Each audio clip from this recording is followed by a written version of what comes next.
আমার আব্বা আম্মা মারা গিয়েছে প্রায় 16 বছর হলো। আমি প্রায় আব্বা আম্মাকে স্বপ্নে দেখি, তবে এখন মৃত আব্বা আম্মাকে ঘন ঘন স্বপ্নে দেখছি। কখনো তারা কিছু চায়, কখনো কিছুই চায় না, আমার দিকে তাকিয়ে থাকে, আবার কখনো বা আমাকে ডাকে। মৃত ব্যক্তি অথবা মৃত বাপমা যদি স্বপ্নে এভাবে ডাকে, তাহলে কি ধরে নিব যে আমার হায়াত শেষ, আমাকেও কবরের দিকে চলে যেতে হবে? এই প্রশ্নটি যিনি করেছেন উনি হচ্ছে বনশ্রী সি ব্লক থেকে, তার নাম হচ্ছে আহমাদুসামাদ। সুবহানাল্লাহ। দেখেন, ইম্পর্টেন্ট একটা প্রশ্ন। মৃত বাপমা অনেকেরই এরকম স্বপ্নে দেখা দেয়, দাদা দাদি স্বপ্নে দেখা দেয়, অনেক সময় কিছু চায়, অনেক সময় আবার ফেলফেলায় তাকায় থাকে, অনেক সময় ডাকে। এখন কোনটার জন্য কি স্বপ্নটা? এটা তো আল্লাহর পক্ষ থেকে, তাই না? আল্লাহ সুবহানাহু ওয়া তাআলা কুরআনুল কারীমের সূরা জুমারের 42 নম্বর আয়াতের মধ্যে বলছেন, আল্লাহু ইয়াতাওয়াফাল আনফুসা হিনা মাউতিহা ওয়াল্লাতী লাম তামুত ফী মানামিহা। আল্লাহ প্রাণ গ্রহণ করেন মৃত্যুর সময় এবং যারা মরে না তাদেরও নিদ্রার সময়। ব্যাপারটা হচ্ছে, আপনি যখন ঘুমান, আন্নাউমু কাল মাউত, রূহটা কিন্তু আপনার সাথে একটা সাময়িক বিচ্ছেদ ঘটায়। আপনি যখন ঘুমান, এজন্য আপনি একটা জিন্দা লাশের মতো পড়ে থাকেন, মানে মৃতের মতোই কিন্তু পড়ে থাকেন। এখন স্বপ্ন হলো আত্মার এক বিশেষ অবস্থা, যেখানে মৃতদের দেখা সম্ভব। আর এই মৃতদের দেখার ব্যবস্থা কিন্তু আমি করি না, আপনি করেন না, এটা আল্লাহ তাআলা করেছেন। চাইলেই কিন্তু একজন মানুষ আরেকজন মানুষকে, মৃত ব্যক্তিকে স্বপ্নে দেখতে পান না। এখন দেখেন, কমন একটা বিষয়, রাসূল সাল্লাল্লাহু আলাইহি ওয়াসাল্লামের একটি হাদিস, এটা সহিহ বুখারীর 6984 নম্বর হাদিস। নবীজি সাল্লাল্লাহু আলাইহি ওয়াসাল্লাম বলছেন, আর রুইয়া সলিহাতু মিনাল্লাহ ওয়াল হুলমু মিনাশ শাইতান, যে ভালো স্বপ্ন এটা হচ্ছে আল্লাহর পক্ষ থেকে, আর খারাপ স্বপ্ন এটা হচ্ছে শয়তানের পক্ষ থেকে। এখন আপনি এই মূলনীতির উপরে, বুখারীর এই হাদিসের উপর ভিত্তি করে আপনি চিন্তা করেন যে আপনার বাপমা কী অবস্থায় আপনার সাথে দেখা দিয়েছে। যদি আপনার বাপমা ভালো অবস্থায় আপনার সাথে দেখা দেয়, তাহলে জানবেন যে আপনার আব্বা আম্মা হয়তো ভালো অবস্থায় আছে। যদি খারাপ অবস্থায় দেখা দেয়, তাহলে জানবেন যে আপনার আব্বা আম্মা খারাপ অবস্থায় আছে। তাহলে আপনি করবেনটা কি?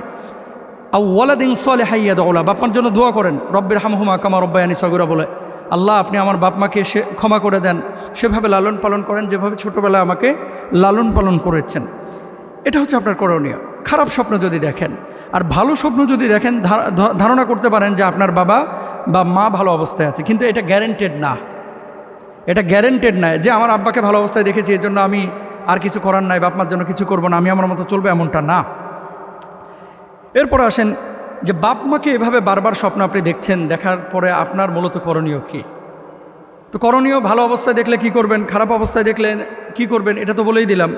এছাড়াও আরও কিছু বিষয় রয়েছে, যে আপনার দিকে ফেলফেলায় তাকায় রয়েছে, এটার কি আলাদা কোনো ব্যাখ্যা আছে?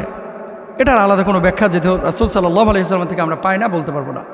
তবে হ্যাঁ, কোনো স্বপ্নের ব্যাখ্যাকার আল্লামা ইবনে সিরিন সহ তারা বলছেন যে মৃত ব্যক্তি যদি কাউকে ডাকে, তাহলে অনেক ক্ষেত্রে ইঙ্গিত বহন করে হয়তোবা তার হায়াত শেষের দিকে, বা তাকে তার সাক্ষাতের জন্য আহ্বান করা হচ্ছে।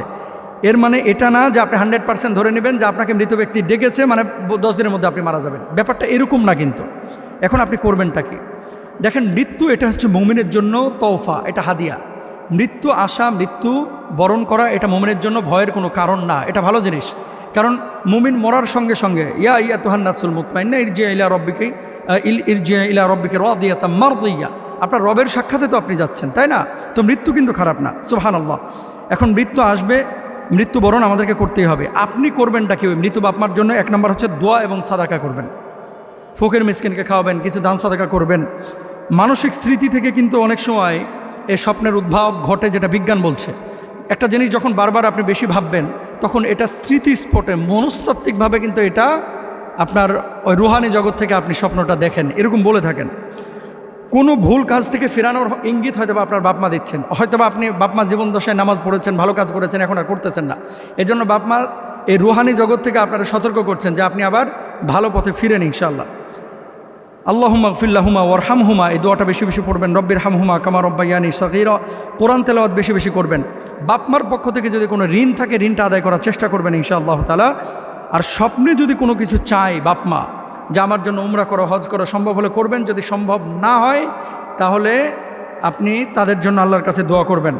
এখন মূল কথা হচ্ছে, স্বপ্নের জায়গায় নবীদের স্বপ্ন ছিল হচ্ছে দিব্যালোকের মতো সত্য, সূর্যের আলোর মতো, পূর্ণিমার চাঁদের মতো সত্য। আমাদের স্বপ্নগুলো সত্যও হতে পারে, মিথ্যাও হতে পারে। এই জন্য আমরা খুব বেশি চিন্তাগ্রস্ত হব না, আমাদের করণীয় কাজগুলো করার চেষ্টা করব। আল্লাহ প্রত্যেকের বাপ মাকে জান্নাতুল ফেরদাউসের মেহমান বানায়া দেন, ভুল ত্রুটি ক্ষমা করে দেন, আমিন।